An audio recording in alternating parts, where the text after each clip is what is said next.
ये दीपमाला जैन। मंचासीन सभी गुरुदेवों को मेरा नमोस्तु नमोस्तु माइक पर बुरी नमोस्तु। आवाज आएगी आपकी। मासी मेरे मन में जैसे घर पे बोलते ना ऐसे। मासी मेरे मन में माइक 3 दिन माइक से पर। एक विकल्प है। एक्चुअल में मतलब एक आंटी मतलब जो हमने बचपन से देखा था, तो उनने थोड़ा मेरा वो बदल दिया, क्योंकि उनने बोला कि माता जी की पूजा नहीं करते, ना ही उन्हें अर्घ समर्पित करते। तो मैंने उन्हें बोला कि जब आप माता जी को बुलाने जाते हो तो आप श्रीफल चढ़ाते हो, तो वो भी तो एक अर्घ है। तो उनने मुझे तर्क में बोला कि जब हम जमाई साहब को बुलाते हैं तो हम श्रीफल देते हैं, तो वैसे ही हम माता जी को देते हैं। तो मैंने कहा वैसे तो भगवान और मुनिराज के सामने भी हम रखते ही हैं, क्योंकि कोई हाथ में तो नहीं देता। तो मुझे मेरी जिज्ञासा ये है कि हमें माता जी लोगों का अर्घ समर्पित करना चाहिए या नहीं, और गढ़नी माँ की पूजा करनी चाहिए या नहीं। बहुत पहले बार प्रश्न के लिए तारीफ, क्योंकि आप हर जगह ये प्रश्न नहीं कर सकते ना। देखो, आगम भी है, तर्क भी है और स्वविवेक भी है। ये हमारा मंच ऐसा है उपाध्याय श्री कि हम यहाँ कोई भी प्रश्न कर ले, यहाँ किसी के लिए कोई मना नहीं है, क्योंकि हम आगम से उत्तर देते हैं। चाहने वाले कम हो चलेगा, लेकिन सम्यक दृष्टि ही हो, मिथ्या दृष्टि लोग चाहिए ही नहीं।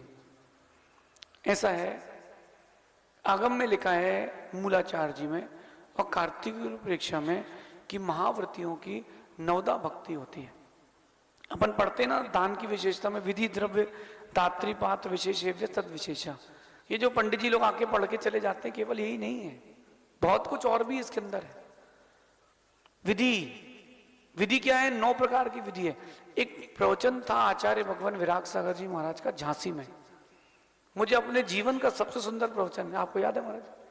आचार्य श्री बोले कि मेरा कोई हट तोड़ना है करगवा जी में झांसी में कि मुझे पाप प्रक्षाल करवाना है, अगर कोई आगम का प्रमाण ला दे मैं आज ही बंद कर दूंगा। आगम प्रमाण देखना। 9 भक्ति, 9 प्रकार की भक्ति होती है। 5 प्रकार की कहीं लिखी है, तो आपने बोला माता जी मन शुद्धि, वचन शुद्धि, काय शुद्धि, आहार जल शुद्ध है, वंदामी, उच्चासन। तो आप 5 भक्ति करते हो, 7 भक्ति करते हो, 2 और कर लो। सप्त भक्ति कहीं नहीं लिखी, क्या लिखी है? 9 भक्ति।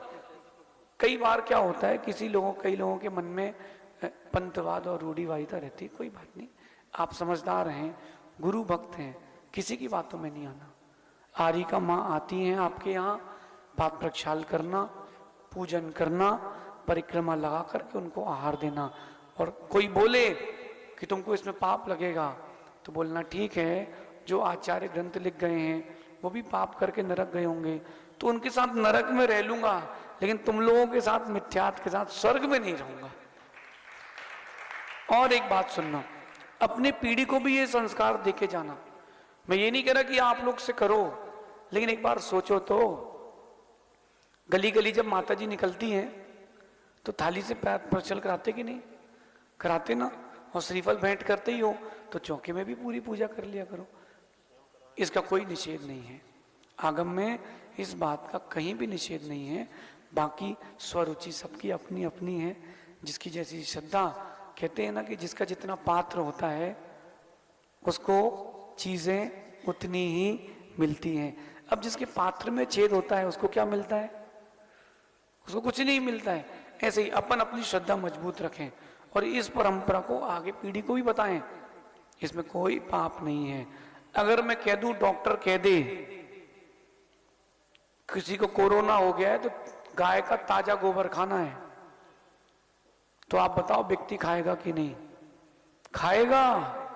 उसको जिंदा रहना है तो शक्कर मिला के खाएगा, क्योंकि उसको खाना जिंदा रहना तो खाना पड़ेगा। अच्छा, मैं आप लोगों से कहता हूं कि कितने लोग रात्रि भोजन करते हैं? हाथ उठाएं, पूछ रहा हूं। मैं कहूंगा तो त्याग कर दोगे क्या जीवन? नहीं महाराज जी, सोचना पड़ेगा। और डॉक्टर के पास जाना, डॉक्टर कहेगा तुमने 5 के बाद पानी पिया तो मर जाओगे, तो क्या करोगे? नहीं डॉक्टर साहब आज से ही त्याग, हम तो 4:45 बजे बंद कर देंगे।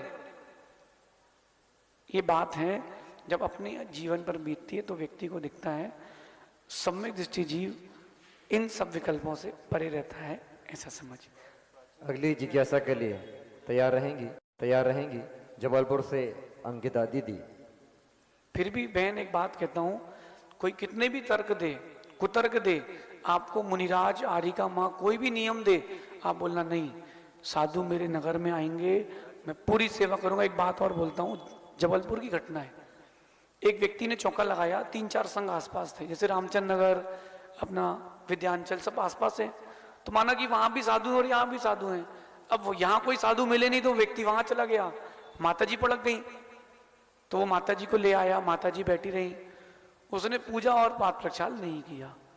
साथ वालों ने कहा कि हम लोग कर देते हैं, बोले नहीं, हमारे चौके में मिथ्या की पुष्टि नहीं होगी। माता जी 10-15 मिनट तक बैठी रही, उनके साथ वालों ने कहा कि करते हैं। 20 मिनट बाद माता जी चौके से निकली, कोई चौके वाला नहीं था, गर्मी में उनका उपवास हो गया, तो उसको पड़काना नहीं था ना। अब आप सोचो उसने कितने पाप का बंद कर लिया। अपन को ऐसा नहीं करना, साधु आए हैं उनकी चर्या के अनुरूप चलेंगे। जिनको स्वयं के अष्टमूल गुणों का ज्ञान नहीं है, वो साधु के 28 मूल गुणों पे क्या बातें कर सकते हैं, ऐसा समझे। आरिका विज्ञानमती जी का नाम सुना ना आपने? जब वो विवेक सागर से उन्होंने दीक्षा ली थी, यहाँ चातुर्मास कर चुकी है माता जी ना, जब उन्होंने आचार्य विवेक सागर से दीक्षा ली थी, पाठ प्रक्षाल होता था, परिक्रमा लगवाते थे और पूजा भी होती थी। ऐसा हमारी और आचार्य श्री के साथ उनकी चर्चा हुई बबीना में, हम भी वहीं थे। उन्होंने कहा कि जब हम विवेक सागर जी के साथ थे तब होती थी, जब से हमने आचार्य विद्यासागर जी को गुरु बनाया है तब से हमारी उनकी संख्या अनुरूप चर्या हो गई है, ऐसा उन्होंने स्पष्ट कहा था। मुझे बहुत अच्छे से याद है, और जो लोग पुराने भिंडर वगैरह के जुड़े होंगे उनको भी ये बातें पता है। कोई विकल्प नहीं करो, आप तो आनंद लो। जब बच्चे को नहला सकते हो, पाप लगता है, तो वो तो रत्नत्र से पूजित शरीर है, जरूर करना, जरूर करना। परिक्रमा भी लगाना, क्योंकि वो उपचार से महाव्रती हैं। कोई सुने नहीं समझे, आप अगर पक्के हो गए, आने वाले 1000 हमारे पक्के हो गए। आशीर्वाद।